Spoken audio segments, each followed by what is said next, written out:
안녕하세요. 일에 알찬 정형외과 의원 원장 김석준입니다.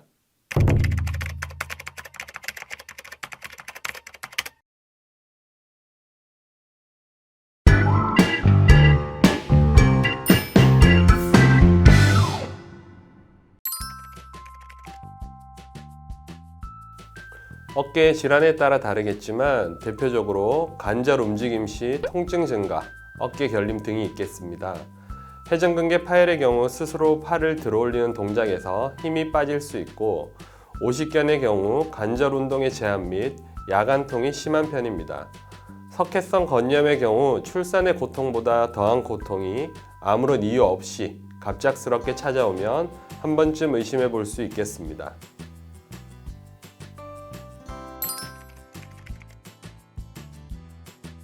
크게 외상으로 인한 경우와 퇴행성으로 인한 경우로 나눠볼 수 있습니다.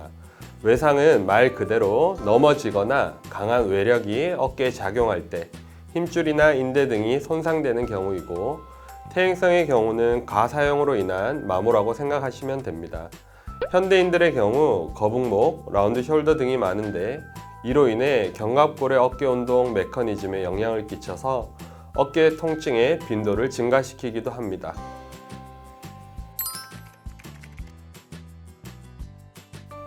회전근개 질환, 오십견 등이 가장 많은 질환 중 하나이며, 석회성 건염, 슬랩, 어깨 불안정증 등의 다양한 질환이 있을 수 있겠습니다.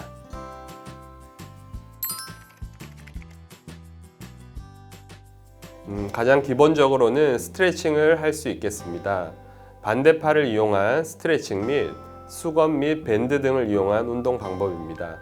스트레칭 강도는 통증이 느껴지는 범위보다 조금 더 하는 정도로 권해드리고 있습니다. 이 밖에도 평상시에 바른 자세를 유지하는 것이 어깨 질환 예방에 있어 가장 중요한 방법이라고 말할 수 있겠습니다. 여러 가지 학설들이 있으나 아직 명확하게 밝혀지고 있지 않습니다.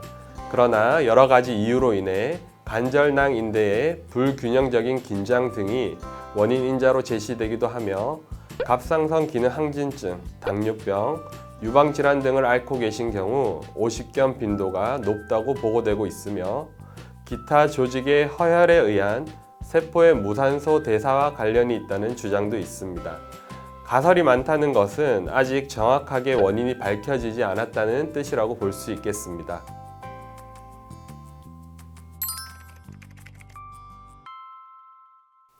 오십견은 신체 검진을 통해 진단하게 됩니다.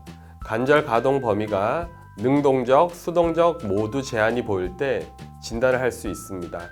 물론 초음파나 MRI 등의 검사를 통해 간접적으로 진단에 도움을 줄 수는 있지만, 가장 정확한 오십견 진단 방법은 직접 환자의 아픈 부위를 체크해보는 것입니다.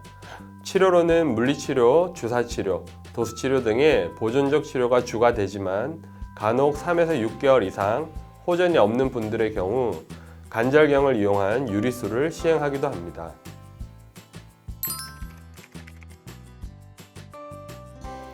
두 질환 모두 야간통, 관절운동 범위의 제한 등을 호소할 수 있지만, 회전근개 파열은 힘줄 손상이므로 스스로 팔을 들어올리기는 힘들지만 다른 사람이 들 때는 들립니다.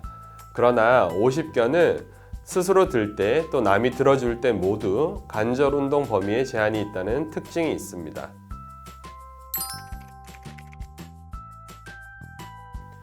그렇지는 않습니다. 보통 50% 미만의 부분 파열은 비수술이 원칙이고, 비수술 치료가 실패하거나 50% 이상의 부분 파열 또는 완전 파열 환자에서 젊고 팔 사용할 일이 많고 통증이 심한 경우에는 수술을 하게 됩니다. 그러나 항상 파열 사이즈만 보고 수술하는 것은 아니며, 환자분의 팔 사용 정도, 나이, 건강 상태 등을 고려해서 최종 수술 여부를 결정하게 됩니다.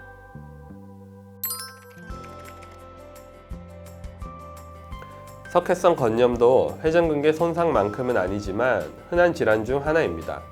주로 40, 50대의 젊은 연령층에서 호발하는 편이며, 이 질환 역시 명확한 원인은 밝혀져 있지 않습니다만 자세 등의 원인으로 인해 반복되는 힘줄의 손상으로 인해 발생한다고 생각됩니다.